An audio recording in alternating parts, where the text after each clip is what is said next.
Hello friends, welcome to my YouTube channel. I am Ramakant and you are watching Computer Technology channel. In this video, we will explore the different type of switches.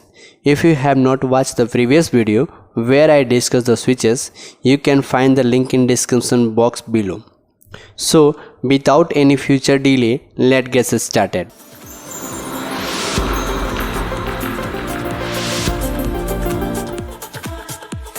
In the previous video, we covered the basic of switches.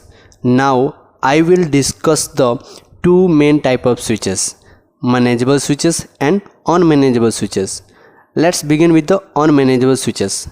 These switches are pre-configured and cannot be customized. They are designed to plug and play devices. Simply connect the Ethernet cables and they are ready to use. Unmanageable switches do not have a console port for configuration. You can refer to the image where an unmanageable switch is shown.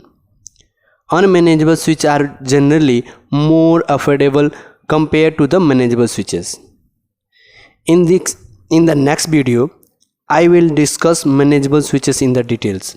Thank you for watching this video and don't forget to subscribe my YouTube channel. I will see you on the next video. Jai Hind.